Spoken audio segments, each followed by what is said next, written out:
मुच्यते। पूर्णस्य पूर्णमादाय पूर्णमेवावशिष्यते। ॐ शान्ति शान्ति शान्तिः।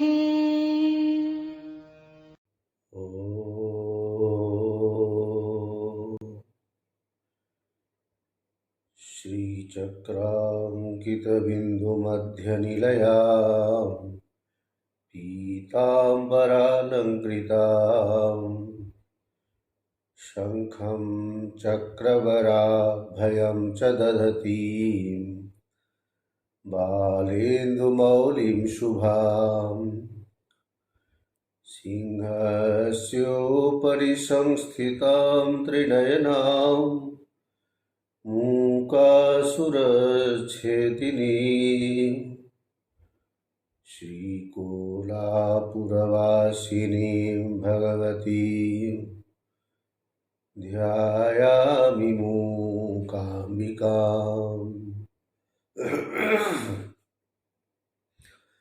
मम न भजनशक्तिः पादयोस्तेन रक्तिः न च विषयविरक्तिः ध्यानयोगेन शक्तिः।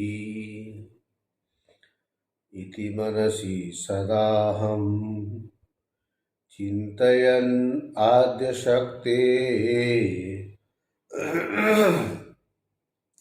रुचिरवचनपुष्पैः अर्चनं सञ्चिरोमि।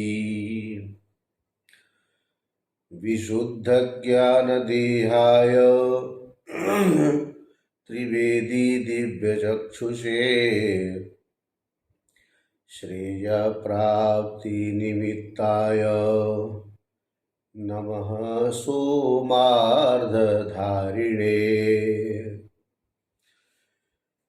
या देवी सर्वभूतेषु लक्ष्मीरूपेण संस्थिता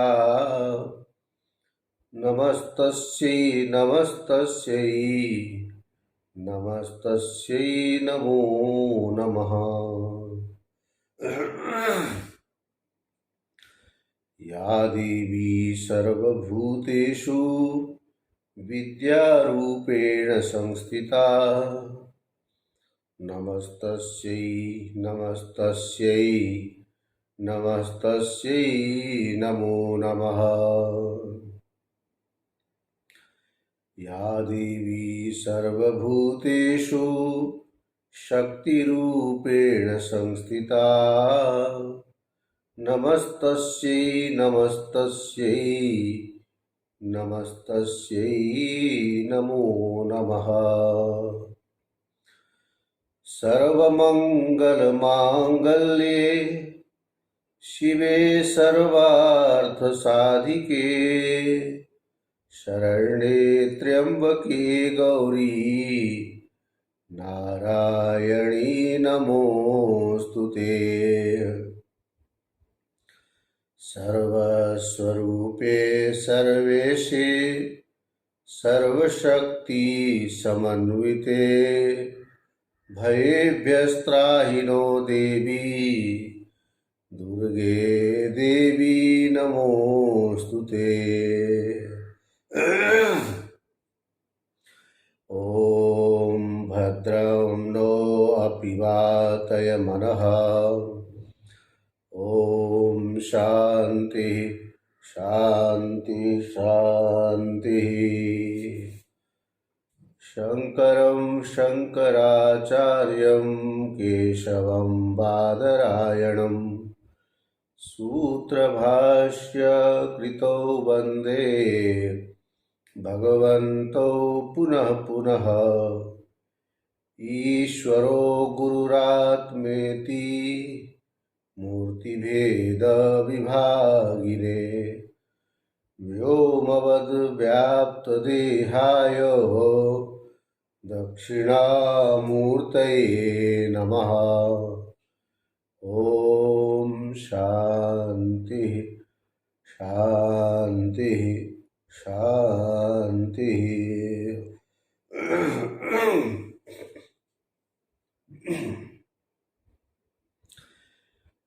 शिवाय नमः। ॐ शिवाय नमः। ॐ शिवाय नमः। ॐ नमः शिवाय। शिवाय नमः। ॐ शिवाय नमः। ॐ शिवाय नमः। ॐ नमः शिवाय। शिवाय नमः। ॐ शिवाय नमः। ॐ शिवाय नमः। ॐ नमः शिवाय। हराय नमः। ॐ हराय नमः। ॐ हराय नमः। ॐ नमो हराय। हराय नमः। ॐ हराय नमः। ॐ हराय नमः। ॐ नमो हराय। हराय नमः। ॐ हराय नमः। ॐ हराय नमः। ॐ नमो हराय। भवाय नमः। ॐ भवाय नमः। ॐ भवाय नमः। ॐ नमो भवाय। भवाय नमः। ॐ भवाय नमः। ॐ भवाय नमः। ॐ नमो भवाय। भवाय नमः। ॐ भवाय नमः। ॐ भवाय नमः।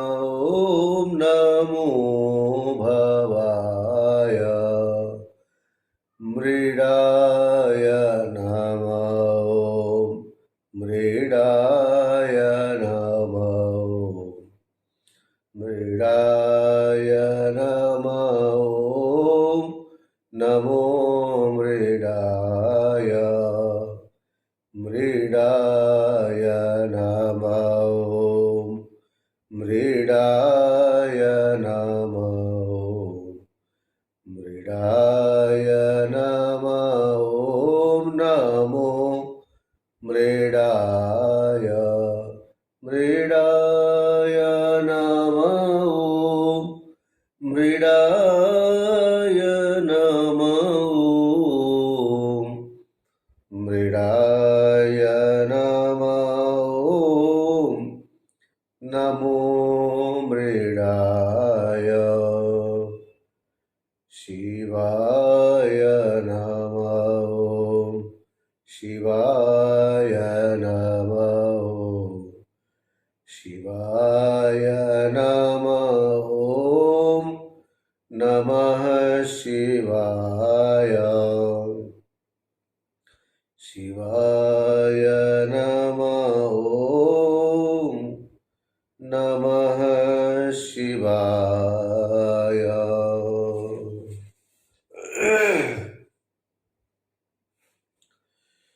प्रेम से बोलिए बाबुलनाथ महादेव की जय। गजवदन गजानन सिद्धि विनायक भगवान की जय। मुंबा देवी की जय। महालक्ष्मी माता की जय। सत्य सनातन धर्म की जय। सद्गुरुदेव भगवान की जय। ओम नमः पार्वती पते हर हर महादेव।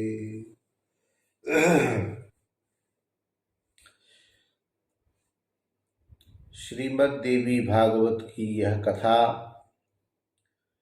श्री प्रेमपुरी जी आश्रम ट्रस्ट द्वारा आयोजित दैनिक सत्संग के माध्यम से हम लोग यह जो सत्संग प्रवाह में अवगाहन कर रहे हैं, आत्मचिंतन कर रहे हैं, आत्मा की खोज कर रहे हैं, गवेषण कर रहे हैं, अन्वेषण कर रहे हैं, रिसर्च कर रहे हैं, अनुसंधान कर रहे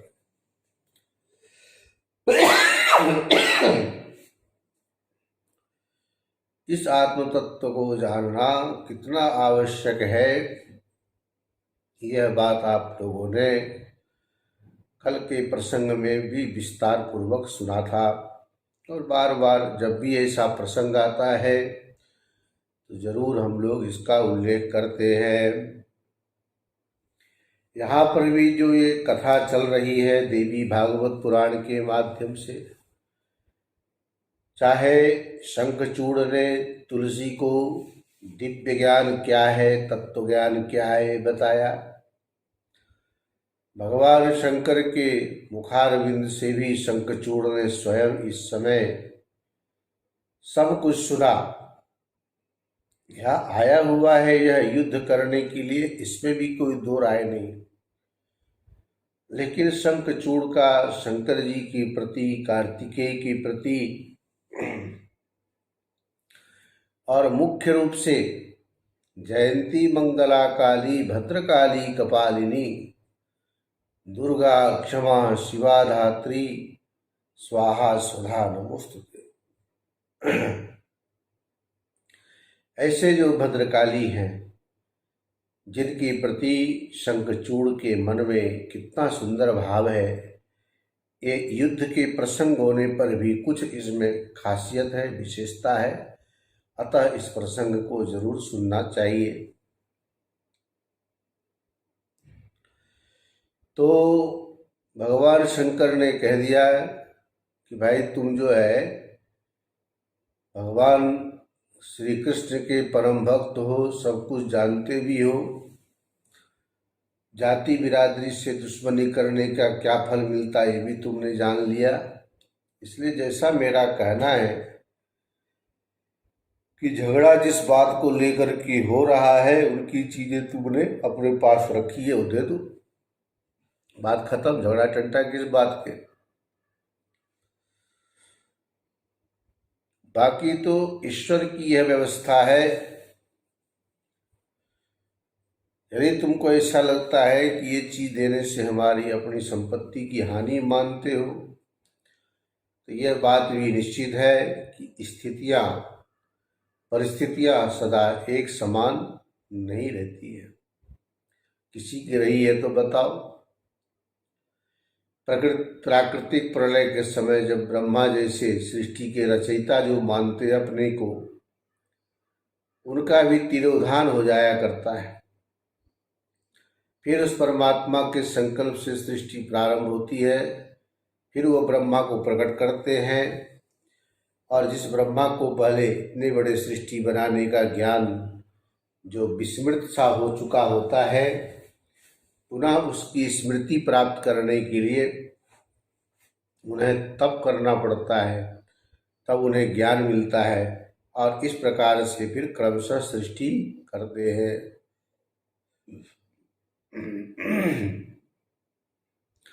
आविर्भाव पुनस्तश्च प्रभावात् ईश्वरेच्छया ज्ञान वृद्धिश्च तपसा स्मृति लोपश्च निश्चितम्।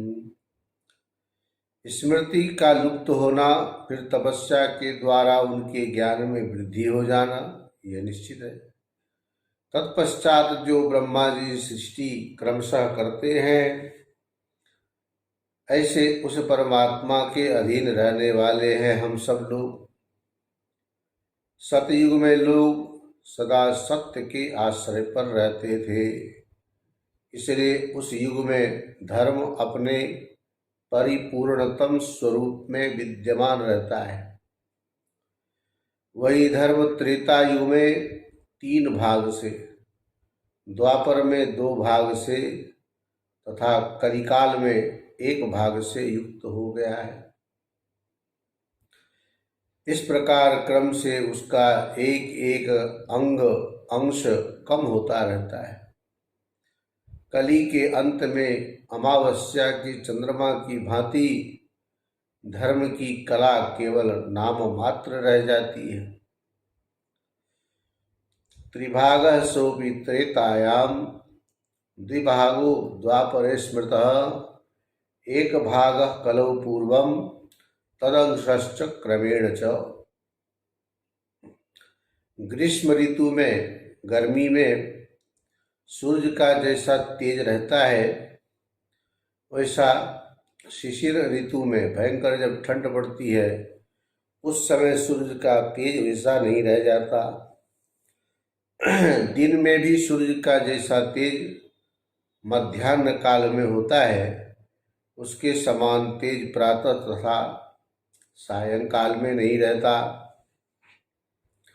सूर्य समय से उगते हैं, फिर क्रम से बाल सूर्य के रूप में हो जाते हैं, तत्पश्चात प्रचंड रूप से प्रकाशित होने लगते हैं और पुनः यथा समय अस्त हो जाते हैं। ये तो सबका देखा हुआ अनुभव। कलामात्रं कले शेषे कुह्वां चंद्रकला यथा यादृक् तेजोरवेर्ग्रीष्मे न तादृक् शिशिरे पुनः। दिनेषु यादृक् मध्याह्ने सायं प्रातर्न तत्समम् उदयं याति कालेन बालतां च क्रमेण च प्रकाण्डतां च तत्पश्चात् काले अस्तं पुनरेति सः दिने प्रच्छन्नतां याति कालेन दुर्दिने घने। वह काल ऐसा भी कर देता है, सूर्य को दिन में ही मेघाच्छन्न, मेघ से आच्छादित आकाश में छिप जाना पड़ता है। वही सूर्य राहु से ग्रसित होने पर कांपने लगते हैं और फिर थोड़ी देर में प्रसन्न हो जाते हैं। ये सब एक कालक्रम से किस प्रकार से सृष्टि की प्रक्रिया चलती है वो आप लोग सुन रहे हो। जैसे पूर्णिमा तिथि को चंद्रमा पूर्णतम रहते हैं, तभी तो नाम है पूर्णिमा। परिपूर्णस्तमश्चंद्र पूर्णिमायां च जायते, अपितु प्रतिदिन उसकी कला में क्रमशः क्षय होता रहता है। तत्पश्चात अमावस्या के दिन में दिनों दिन, फिर अमावस्या से दिनों दिन वृद्धि होने लगती है और ये पुनः पूर्णिमा आने तक पुष्ट हो जाते हैं, पूर्ण हो जाते हैं। चंद्रमा शुक्ल पक्ष में शोभा युक्त रहते हैं और कृष्ण पक्ष में क्षय के द्वारा म्लान हो जाते हैं, मलिन हो जाते हैं। राहु के द्वारा ग्रसित होने के अवसर पर ये शोभाहीन हो जाते हैं और आकाश के मेघाच्छन्न होने के समय ये प्रकाशित नहीं होते। इस प्रकार काल भेद से चंद्रमा किसी तेजस्वी और किसी समय तेजस्वी और किसी समय शोभाहीन हो जाते हैं। राहु ग्रस्ते दिने म्लानो दुर्दिने न विरोचते, काले चंद्रो भवेत् शुक्लो भ्रष्ट श्री काल भेदतः भविष्यति बलिश्चंद्रो भ्रष्ट श्री सुतलेदुना। इस समय श्री विहीन ऐश्वर्यहीन राजा बलि भविष्य में सुतल लोक के इंद्र होंगे। सबकी आधार स्वरूपा पृथ्वी काल के प्रभाव से, सस्यों से, अनाजों से, फल फूलों से, अनेक प्रकार के रसों से यह पृथ्वी समय आने पर अपने आप में परिपूर्ण हो जाती है। और फिर वही पृथ्वी काल के प्रभाव से प्रलयकालीन अवस्था में जल में निमग्न हो जाती है, तिरोहित होकर आप प्लावित हो जाती है। एक निश्चित समय पर सभी लोग नष्ट हो जाते हैं। यहाँ जो भी दिखाई दे रहे हैं ना, कोई हमेशा रहने वाला नहीं है। मत कर तू अभिमान रे बंदे, मत कर तू अभिमान, मत कर तू अभिमान रे बंदे, मत कर तू अभिमान, मत कर तू अभिमान रे बंदे, मत कर तू अभिमान, मत कर तू अभिमान रे बंदे, मत कर तू अभिमान। बोलते तो है लेकिन रहा कहाँ जाता है। इसलिए एक निश्चित समय पर ये सभी लोग नष्ट हो जाते हैं और फिर समय पर उत्पन्न भी हो जाते हैं। इस प्रकार जगत के संपूर्ण चराचर पदार्थ काल के ही प्रभाव से नष्ट होते हैं तथा उत्पन्न होते हैं। कालेन पृथिवी सस्याढ्या सर्वाधारा वसुंधरा, काले जले निमग्ना सा तिरोभूता विप्लुता, काले नश्यन्ति विश्वानि प्रभवन्त्येव कालतः, चराचराश्च कालेन नश्यन्ते प्रभवन्ति च। यही है सृष्टि का क्रम। ऐश्वर्य संपन्न परब्रह्म परमात्मा की ही समता काल से हो सकती है। उन्हीं की कृपा से भगवान शंकर बोल रहे शंखचूड़ को, मैं मृत्युंजय हो सका हूं, मैंने असंख्य प्राकृत प्रलय देखे तथा आगे भी बार बार देखूंगा। वे ही प्रकृति रूप है और वे ही परम पुरुष भी कहे गए हैं।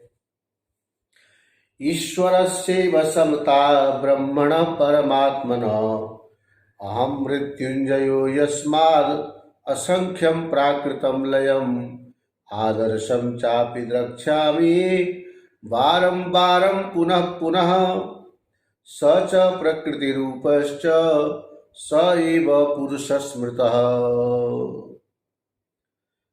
तो ये जो पुरुष है वही प्रकृति रूप है और परम पुरुष भी है। वे परमेश्वर ही आत्मा है, वे ही जीव हैं और वे ही अनेक प्रकार के रूप धारण करके सर्वत्र विराजमान हैं।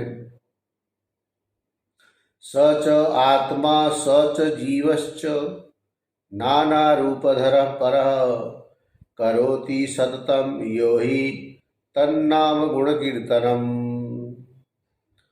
जो मनुष्य उन परमेश्वर के नामों तथा गुणों का सतत कीर्तन स्मरण करता है, वह यथा समय जन्म मृत्यु रोग भय तथा वृद्धावस्था के ऊपर विजय प्राप्त कर लेता है। उन्हीं परमेश्वर ने ब्रह्मा को सृजन करता, विष्णु को पालन करता तथा मुझ महादेव को संहार कर्ता के रूप में स्थापित किया है। इस प्रकार उन्हीं के द्वारा हम लोग अपने अपने कार्यों में नियुक्त किए गए हैं। अहम कृतश्च संहर्ता वयम विषयिणः कृता, काले मृत्युम सजयति जन्म रोग भयम जराम, सृष्टा कृतो विधिस्तेन पाता विष्णु कृतो भवेत्। तो जिन दुखों से आप बचना चाहते हो, उन दुखों से छूटने का उपाय भी इसमें बड़े सुंदर ढंग से बता दिया है। कालाग्निरुद्रम संहारे नियोज्य विषये नृप, अहम करोमि सततं तन्नाम गुणकीर्तनं तेन मृत्युंजयोऽहं च ज्ञानेनानेन निर्भयः। हे राजन, इस समय मैं कालाग्नि रुद्र को संहार कार्य में नियुक्त करके और उन्हीं परमात्मा के नाम और गुण का निरंतर कीर्तन कर रहा हूँ। इसी से मैं मृत्यु को जीत लेने वाला हो गया हूँ और इस ज्ञान से संपन्न हुआ मैं सदा निर्भय रहता हूँ। मेरे पास आने से मृत्यु भी अपनी मृत्यु के भय से उसी प्रकार भाग जाती है जैसे गरुड़ के भय से सर्प। हाँ, सांप को जैसे गरुड़ से डर लगता है, जो सांप सबको डराता है वह भी गरुड़ से डर जाता है, वैसे ये मृत्यु रूपी काल रूपी जो संकट है, जो सबको भयभीत करता है, लेकिन वह स्वयं भी भगवान शंकर के सामने भयभीत होता है। अर्थात सबको डराने वाला स्वयं भी डर जाता है। हाँ, ऐसा देखा गया है। मृत्युर्भयाद् याति वैनतेयादि दिवोरगः इत्युक्त्वा स च सर्वेश सर्वभावेन तत्परः। भगवान नारायण ये कथा नारद जी को श्रवण करा रहे हैं, तो कह रहे हैं कि हे नारद, पूर्ण रूप से तत्पर होकर सभा के बीच अपने संपूर्ण भावों को प्रदर्शित करते हुए सर्वेश्वर महादेव शंखचूड़ से ऐसा कहकर चुप हो गए। उनकी बात सुनकर राजा शंखचूड़ ने बार बार उनकी प्रशंसा की और विनम्रता पूर्वक उन प्रभु से यह मधुर वचन कहने लगा। उवाच मधुरम देवम परम विनय पूर्वकम। शंखचूड़ बोला, हे भगवान, आपने जो बात कही है उसे अन्यथा नहीं कहा जा सकता, परंतु मेरा भी कुछ यथार्थ निवेदन है, उसे आप सुन लीजिए। आपने अभी यह कहा है कि जाति द्रोह करने में महान पाप होता है, तो फिर बलि का सर्वस्व छीनकर आप लोगों ने उसे सुतल लोक में क्यों भेज दिया? हे प्रभु, मैं ही बलि के समस्त ऐश्वर्य को पाताल से उठाकर यहाँ लाया हूँ, अतः इस पर मेरा ही पूर्ण अधिकार है।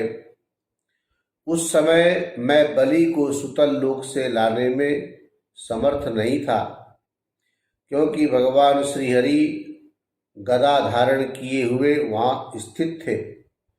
देवताओं ने भाई सहित हिरण्याक्ष का वध क्यों किया और उन्होंने शुंभ आदि असुरों को क्यों मार डाला? इसी प्रकार प्राचीन काल में समुद्र मंथन के समय देवता सारा अमृत पी गए थे। उस समय कष्ट तो हम दानवों ने उठाया था और उसके अमृत रूपी फल का भोग उन समस्त देवताओं ने किया था। पूरा समुद्र मथने पीयूषम भक्षितम सुरी क्लेश भाजो वयम तत्र ते सर्वे फल भोगिनः क्रीडा भाण्डम इदम स विश्वम प्रकृति परमात्मनः। यह विश्व प्रकृति स्वरूप उन परमात्मा का क्रीडा भांड है, क्रीड़ा खेलने का एक पात्र है।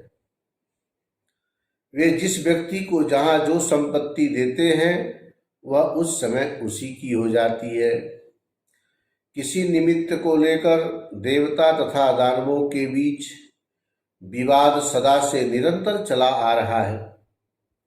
किसी समय उनकी जीत अथवा हार होती है और समयानुसार कभी हमारी जीत हार होती है।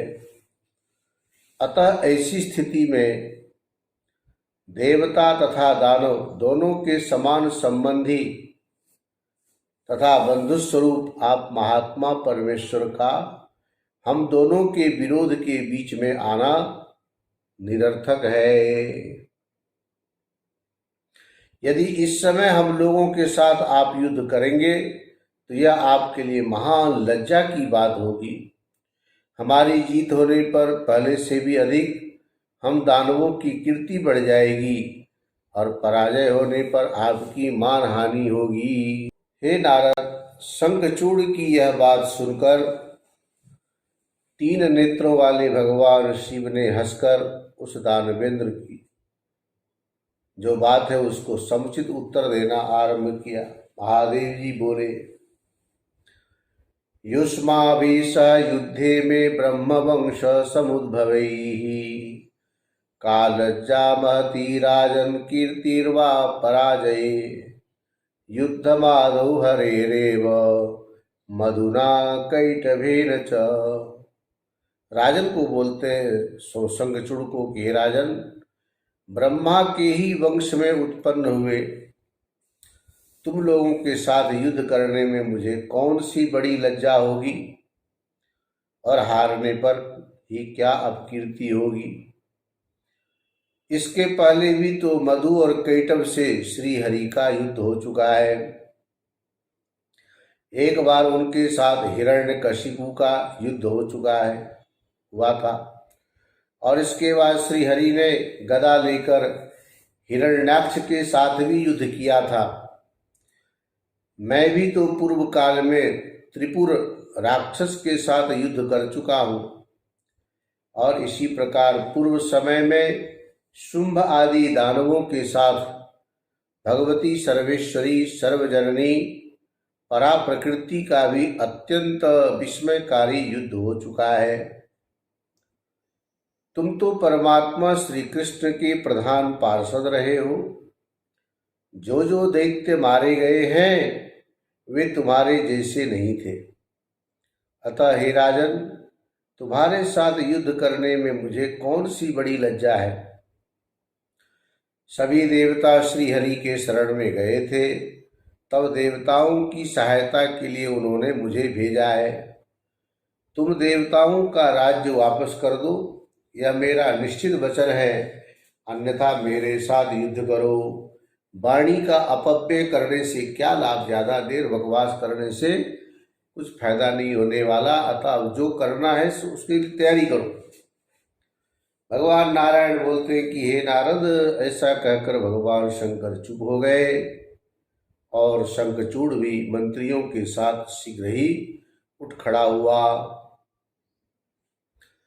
दानवराज शंखचूड़ देखे यहाँ युद्ध के मैदान में भी भगवान शंकर के प्रति कितना सुंदर भाव है। उठकर खड़ा हुआ और सिर झुकाकर शिव जी को प्रणाम करके मंत्रियों के साथ तत्काल अपने वाहन पर यान पर सवार हो गया। उसी समय महादेव जी ने अपनी सेना तथा देवताओं को तुरंत युद्ध के लिए आज्ञा दे दी और दानवेंद्र शंखचूड़ भी अपनी सेना को साथ लेकर युद्ध के लिए तैयार हो गया। कौन किसके साथ लड़ रहे वह सबका नाम बताया, ज्यादा विस्तार में नहीं जाएंगे। जैसे कि महेंद्र विश्वकर्मा के साथ सूर्यदेव विप्रचित्ति के साथ वेग पूर्वक युद्ध करने लगे। इसी तरह दंभ के साथ चंद्रमा ने भीषण युद्ध किया। उस समय कालस्वर के साथ काल, गोकर्ण के साथ अग्निदेव, कालकेय के साथ कुबेर, मय के साथ विश्वकर्मा, भयंकर के साथ मृत्यु, संहार के साथ यम, ये सब ऐसे आपस में लड़ने भिड़ने लगे। गोधा मुखेन चूर्णेन खड्गेन च ध्वजेन च कांची मुखेन पिंडेन धूम्रेण स नंदिना। इस प्रकार से इनकी भिड़ंत होने लगी। हे नारद जी, जब दोनों ओर के सभी सैनिक निरंतर युद्ध कर रहे थे उस समय भगवान शंकर, भगवती काली तथा पुत्र कार्तिकेय के साथ वटवृक्ष के नीचे विराजमान थे और उधर रत्नमय आभूषणों से अलंकृत शंखचूड़ करोड़ों दानवों के साथ रत्न निर्मित रम्य सिंहासन पर बैठा हुआ था। उस युद्ध में दानवों ने शंकर जी के अनेक योद्धाओं को परास्त कर दिया। सभी देवताओं के अंग छत विक्षत हो गए और वे भयभीत होकर भाग चले। यह देखकर कार्तिकेय कुपित हो उठे और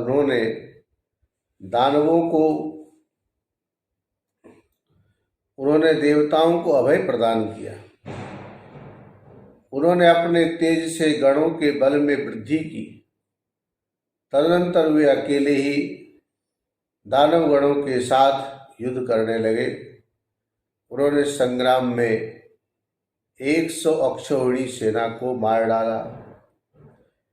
उस युद्ध में कमल के समान नेत्र वाली काली ने बहुत से असुरों को धराशायी कर दिया। ऐसे उस युद्ध कमल के समान युद्ध में भगवती काली ने बहुत से असुरों को धराशायी कर दिया। उसके बाद अत्यंत क्रुद्ध होकर वे दानवों के रक्त पीने लगी। वे 10 लाख हाथियों तथा करोड़ों करोड़ों सैनिकों की जो संख्या में जो सेनाएं थी, सबके हाथ पकड़ पकड़ कर लीला पूर्वक अपने मुख में डालने लगी। हे मुने, उस समय हजारों मुंड विहीन धड़ रणभूमि में नाचने लगे। रण में महान पराक्रम प्रदर्शित करने वाले समस्त दानव कार्तिकेय के बाण वर्षा से क्षत विक्षत शरीर वाले हो गए और भयभीत होकर इधर उधर भागने लगे।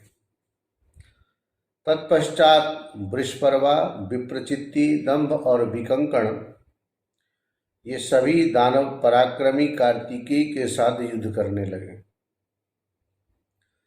भगवती महामारी भी युद्ध करने लगी। जैसे इस समय है, कोरोना महामारी से हम सब लड़ रहे हैं, मुकाबला कर रहे हैं। कभी खांसी आ रही है, कभी बुखार आ रहा है, कभी सिर दर्द हो रहा है, सुगंधी दुर्गंधी का पता नहीं चलता, जीवा से स्वाद का पता नहीं चलता। जब शुरू में कोरोना में जब अटैक होता है तो शरीर को पूरे जकड़ लेता है। पूरे आपके जितने फेफड़े की हिस्सा से लेके पीठ तक, इधर कांख में, इसमें भयंकर दर्द पीड़ा होती है। ऐसा लगता है कि वास्तव में ये कोरोना नहीं, एक मृत्यु के रूप में विषाणु हमारे अंदर प्रवेश कर गया। अब यदि आपकी इम्यूनिटी पावर ठीक है, युद्ध से लड़ने की क्षमता है, मुकाबला कर सकते हो तो लड़ो, अन्यथा ये बहुत बड़ा जानलेवा है। तो महामारी भी युद्ध करने लगी। उन्होंने युद्ध से मुख नहीं मोड़ा। उधर स्वामी कार्तिकेय की शक्ति से पीड़ित होकर दानव क्षुब्ध हो उठे, किंतु वे भय के कारण रण से नहीं भागे।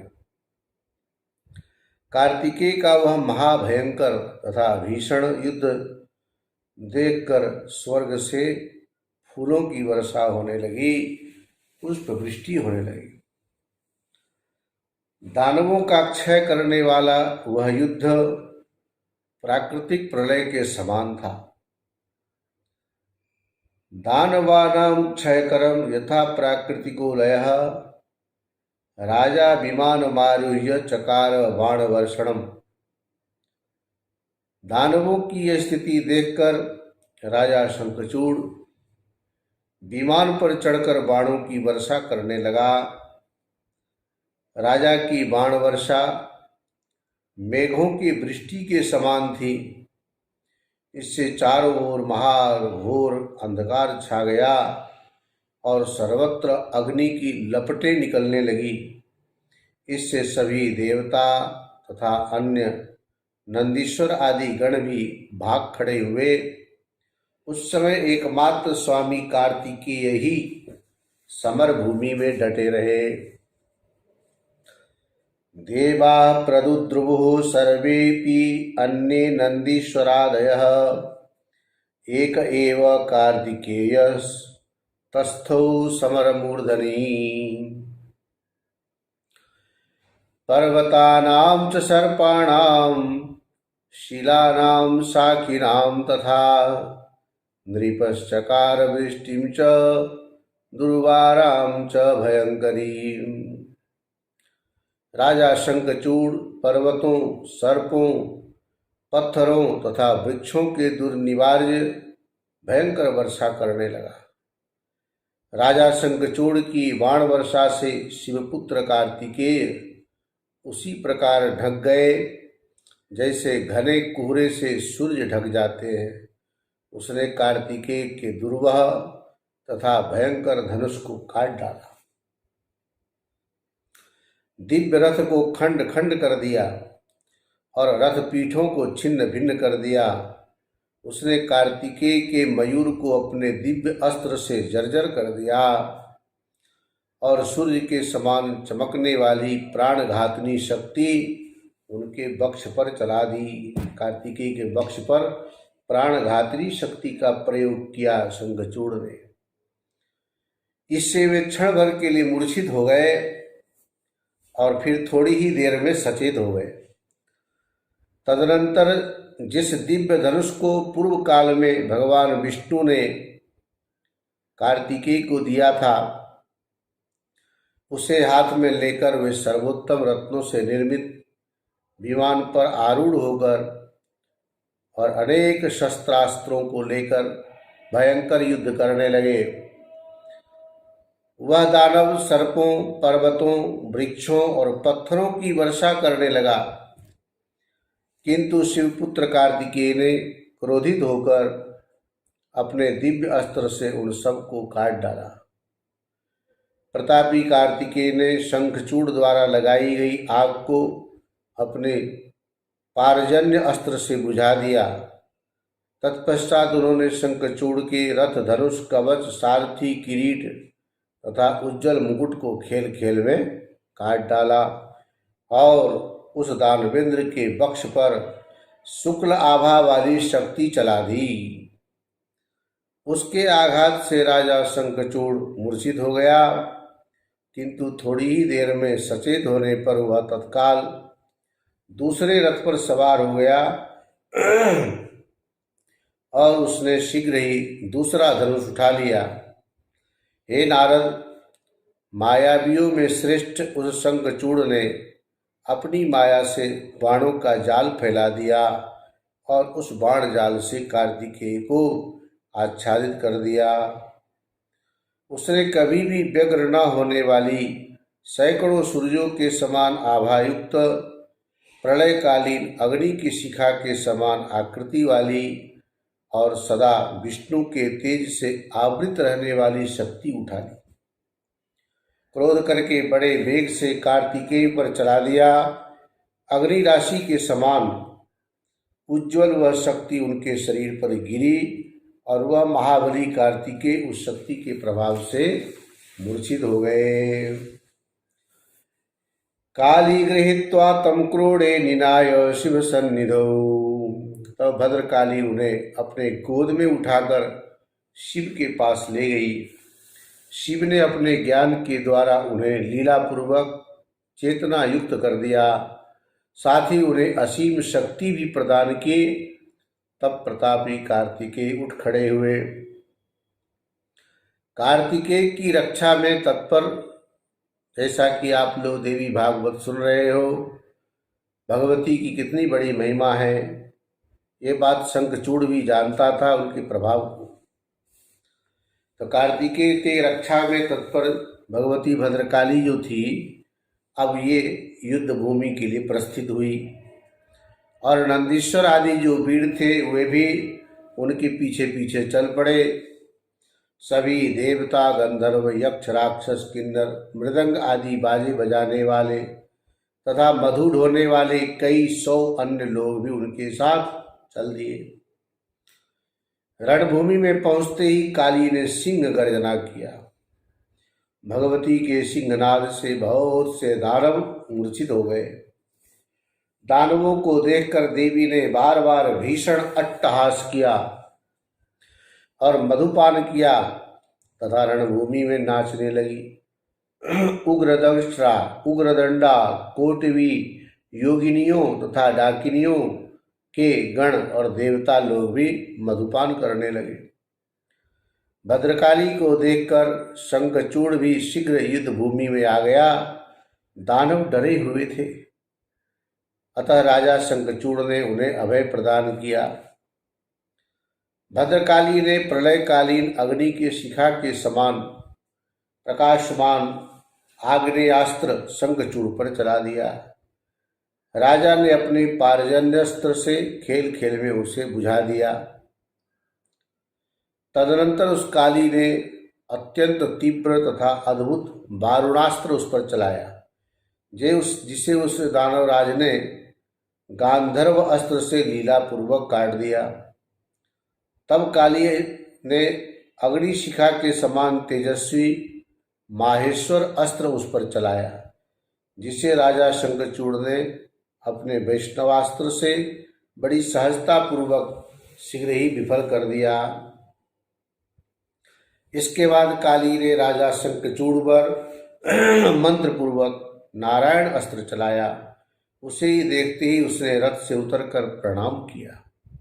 नारायण अस्त्र का जब भगवती ने शंखचूड़ के ऊपर प्रयोग किया तो वह रथ से उतर करके उस नारायण अस्त्र को हाथ जोड़कर प्रणाम किया। प्रलयाग्नि के शिखा के समान तेजस्वी वह अस्त्र ऊपर की ओर चला गया। उसके प्रणाम करते ही शंखचूड़ भक्ति पूर्वक दंड की भांति जमीन पर पड़कर पुनः पुनः प्रणाम करने लगा। तत्पश्चात देवी ने प्रयत्नशील होकर मंत्रपूर्वक ब्रह्मास्त्र चलाया। उसे राजा शंखचूड़ ने अपने ब्रह्मास्त्र से उसका शमन कर दिया। तब देवी ने मंत्रपूर्वक दिव्यास्त्र चलाया। राजा ने अपने दिव्यास्त्र के जाल से उसे भी नष्ट कर दिया। कुछ है बीच में कितने अस्त्र आदि चलाए, लेकिन जो मूल बात है वो अब कहने जाएंगे आगे। देवी ने प्रयत्न पूर्वक राजा पर योजन भर लंबी शक्ति चलाई। उसने अपने दिव्यास्त्र के जाल से उसके सैकड़ों खंड कर दिए।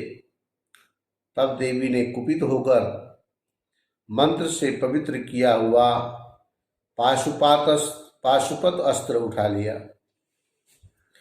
इसी बीच उस अस्त्र को चलाने से रोकने हेतु आकाशवाणी हुई। महान आत्मा वाले इस राजा की मृत्यु इस राजा की मृत्यु पाशुपत अस्त्र से नहीं होगी। मृत्यु पाशुपते नास्ति नृपस्य च महात्मनः यावद अस्ति च मंत्रस्य कवचम च हरेरिति। क्यों पाशुपत अस्त्र से मृत्यु नहीं हो सकती?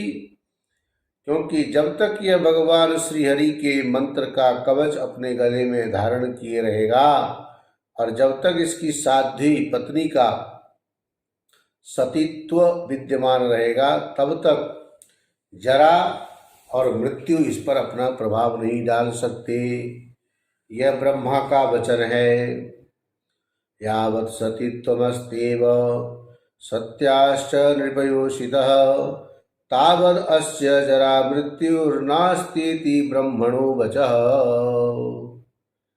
ये ब्रह्मा जी का वचन है। उस आकाशवाणी को सुनकर भद्रकाली ने उस अस्त्र को नहीं चलाया। तब वे क्षुधातुर होकर लीलापूर्वक करोड़ों दानवों को निगलने लगी। जब भयंकर भगवती काली शंखचूड़ को निगल जाने के लिए वेग पूर्वक उसकी ओर बढ़ी, तब उस दानव ने अत्यंत तीक्ष्ण दिव्य अस्त्र से उन्हें रोक दिया। तदनंतर उन भद्रकाली ने ग्रीष्मकालीन सूर्य के समान तेज संपन्न खड्ग उस पर चला दिया। तब दानवेंद्र शंखचूड़ ने दिव्यास्त्र से उसके सैकड़ों टुकड़े कर दिए।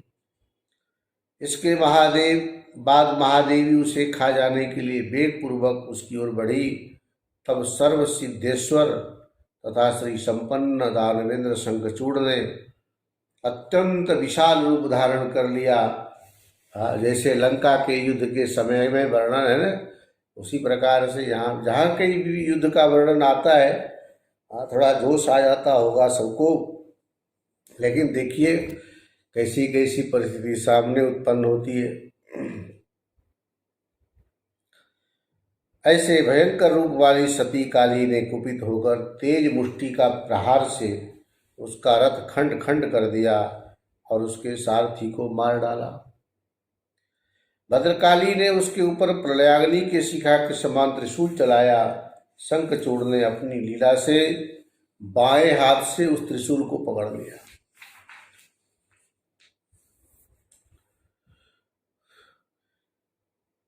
मुष्ट्या जघान तम देवी महाकूपेन वेगत बभ्राम च तयादित्य क्षणम मूर्छामवाप च। इसके बाद देवी ने अत्यंत क्रोध करके बड़ी तेजी से उस पर मुष्टि प्रहार किया। उसके फलस्वरूप उसे चक्कर आ गया और क्षण भर के लिए मूर्छित हो गया। वह प्रतापी शंखचूड़ अपने तेज से थोड़ी ही देर में फिर चेतना में आकर उठ खड़ा हुआ और उसने देवी के साथ बाहु युद्ध नहीं किया बल्कि उन्हें प्रणाम करने लगा। बाहु युद्ध तो किसके साथ हो, पुरुष पुरुष लड़े तो ठीक है, तो माता जी है, भगवती है, देवी है, उनके साथ बाह्य युद्ध नहीं करना है। ये बात शंखचूड़ भी जानता है। हमने शायद पहले बात बताई होगी कि नहीं। एक बार जैसे आजकल आपके राशन कार्ड, आधार कार्ड, वोटर आईडी, कुछ भी जो ऑफिशियल काम होता है, सरकारी काम, दफ्तरों में चक्कर लगाने पड़ते हैं। तो हम लोग जब छोटे थे, पढ़ते थे, उस समय हमारे एक हिंदी के अध्यापक थे, गुरुजी, वो अपने अनुभव बताया करते थे। बोले एक बार कहीं नौकरी के चक्कर में वो किसी दफ्तर में गए थे फॉर्म जमा करने। अब उसी लाइन में और भी लोग खड़े रहे होंगे। एक सज्जन आए, उनके सामने अवैध तरीके से घुसकर लाइन में खड़े हो गए। प्राय तो होता क्रम से कि जो पहले आया वो आगे होगा, जो बाद में उसको पीछे रहना चाहिए। लेकिन उसका थोड़ा अपने अलग ढंग का एटीट्यूड था। उसने जो है ना, बिना विचार सोचे ही उनके आगे जाकर खड़ा हो गया। तो उन्होंने प्रेम से कहा कि भाई पीछे जाओ, आप अभी आए हो, हम पहले से यहाँ हैं, आपको हमारे आगे खड़े नहीं होना चाहिए। आपको तो जो लोग अंतिम वाले उसके पीछे जाके खड़े हो ही। अभी आप आए हो, देर से आए हो, आपका नंबर तो वहाँ आएगा। वो कुछ बोले नहीं। इनको लगा कि शायद मेरा अपमान कर रहा है। मैं जब बोल रहा हूँ पीछे जाके खड़े हो जा, सुन नहीं रहा है, सुनते हुए भी अनसुनी कर दिया, तो स्वाभाविक क्रोध तो आना ही था। तो बोलते थे, अरे बाप रे बाप। वो कुछ बोल देता, आवाज आती तो मालूम तो पड़ जाता कि कौन है, क्या है। जैसे उसके बाँह पकड़ करके खींचा, झटका दिया, तब मालूम पड़ा कि ये आदमी नहीं, औरत है, महिला है। हम लोग भी बोलते थे, गुरुजी महिला है, वो तो सुस्पष्ट दिखती है, आपको पहले नहीं मालूम पड़ा ये महिला है? बोले यही तो महिला जैसे थी नहीं, जींस पैंट पहने हुए, ऐसे टी शर्ट कमीज पहने हुए, चलो कपड़े कैसे भी पहने होते, बाल लंबा लंबा जूड़ा होता तो भी मालूम पड़ जाता। बाल की भी कटिंग करा रखी थी, छोटे छोटे बाल होने से, और लगा कि शायद छोटी उम्र का कोई लड़का होगा, नहीं तो दाढ़ी मूछ आदि देख करके भी पता चल जाता, नहीं है तो लड़की होगी। बोले वो तो जब उसके हाथ जब मैंने पकड़ा, उसके हाथ पकड़ते ही मालूम पड़ गया कि स्त्री का शरीर है, ये पुरुष नहीं है। अब मेरी तो ऐसी स्थिति हो गई कि हाथ पकड़ने के बाद झटका न दूं तो भी बेइज्जती, झटका देता हूं तो पता चल गया कि ये पुरुष नहीं है, महिला है। लेकिन मरता क्या नहीं करता। जब ऐसा मामला आ ही गया था तो फिर करता क्या। ऐसा प्राय लोगों के जीवन में अलग अलग ढंग के अनुभव होता है। कई बार तो महिलाओं की आवाज़ पुरुषों की तरह निकलती है। सामने देखो तो लगता है महिला है, लेकिन शक्ल देखे बिना आवाज़ सुनो तो लगता है कोई पुरुष की आवाज़ आ रही, कोई आदमी बोल रहा है। ऐसा कई बार भ्रम होता है। भगवती यहाँ सामने विद्यमान है। शंखचूड़ को पता है कि ये साक्षात जगत जननी माँ है, भगवती है। इसलिए उनके अनेक अस्त्रादि चलाए जाने पर भी जो एक युद्ध नीति होती है उसी का पालन करते हुए उसने भगवती के प्रत्येक अस्त्र का युद्ध नीति के अनुरूप जवाब दिया। अब वायु युद्ध की बारी जब आई, उसने प्रणाम कर लिया। देवी के साथ बाहु युद्ध नहीं किया, बाह युद्ध, गुत्था गुत्थी फाइटिंग करना, वो नहीं किया। उस शंखचूड़ ने अब तक भगवती के अस्त्रों को अपने तेज से काट दिया था, उनके अस्त्रों को पकड़ लिया था, किंतु उस वैष्णव भक्त ने मातृभक्ति के कारण उन पर अस्त्र नहीं चलाया। भगवती के द्वारा अस्त्रों के प्रयोग किए जाने पर उसको अपने तेज से काटा अथवा उन अस्त्रों को पकड़ लिया, लेकिन भगवती के ऊपर मातृभक्ति के कारण, माँ का परम भक्त है शंखचूड़। ऐसे ठीक है, भगवान हरि को बहुत मानता है, कृष्ण को मानता है, लेकिन शंकर जी का भी बड़ा सम्मान करता है बहुत।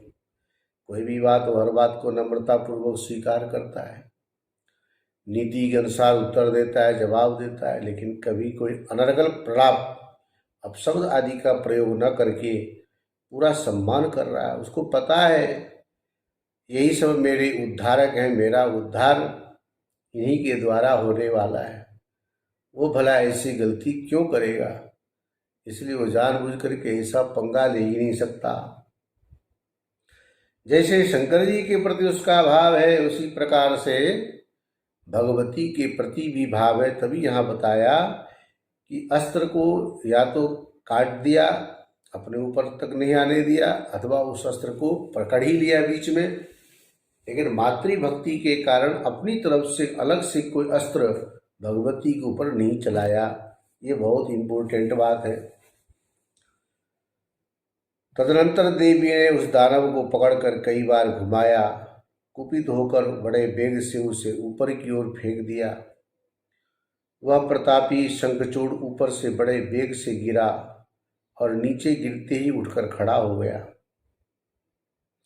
तदनंतर भद्रकाली को प्रणाम करके वह अत्यंत मनोहर रत्न निर्मित विमान पर हर्षपूर्वक आरूढ़ हो गया और उस महारण में उसने थोड़ी देर भी विश्राम नहीं किया। इसके बाद भगवती भूख के कारण दानवों का रक्त पीने लगी। दानवों के रक्तपान तथा भक्षण करके वे भद्रकाली शंकर के पास चली गई। वहां पहुंचकर उन्होंने आरंभ से लेकर अंत तक युद्ध संबंधी सभी वृत्तांत क्रम से बतलाया। दानवों का विनाश सुनकर भगवान शंकर हंसने लगे। भद्रकाली ने यह भी कहा कि हे ईश्वर, रणभूमि में इस समय में भी 1,00,000 दानव बच गए हैं। जब मैं उन दानवों को खा रही थी उस समय कुछ दानव खाने से बचकर मेरे मुख से निकल गए थे। जब मैं संग्राम में दानवेंद्र शंखचूड़ को मारने के लिए पाशुपत अस्त्र छोड़ने को उद्यत हुई, उसी समय आकाशवाणी हुई कि राजा शंखचूड़ तुमसे अवध्य है। महान ज्ञानी तथा असीम बल एवं पराक्रम से संपन्न राजेंद्र शंखचूड़ ने मुझ पर अस्त्र नहीं चलाया, अपितु मेरे द्वारा छोड़े गए बाण को वह काट दिया करता था, पकड़ लेता था, लेकिन कोई भी अस्त्र उसने अपनी तरफ से मेरे ऊपर नहीं चलाया। और इधर जो ऐसी आकाशवाणी हुई कि यह तुम्हारे द्वारा अवध्य है, इससे भी मैंने समझ लिया ये कोई सामान्य आत्मा नहीं है। संग्रामे दानवेन्द्रं तु हन्तुं पाशुपतेन वै अवध्यस्तव राजेति बाग बभूव अशरीरिणी। उस महान ज्ञानी तथा असीम बल रखने वाले शंखचूड़ के लिए ये आकाशवाणी हुई थी। इसलिए राजेंद्रश्च महाज्ञानी महाबल पराक्रम न चिक्षेप मयि अस्त्रम चिच्छेद मम सहायकम। मेरे ऊपर प्रयोग नहीं किया लेकिन मेरे अस्त्रों को छोड़ा भी नहीं, ऐसा मेरा इसने सम्मान किया। ये सारी बातें भद्रकाली ने युद्ध के मैदान में जो भी घटना घटी थी वो आकर के शंकर जी को बता दिया। ओम पूर्णमदः पूर्णमिदं पूर्णात् पूर्णमुदच्यते पूर्णस्य पूर्णमादाय पूर्णमेवावशिष्यते। ओम शांति शांति शांति।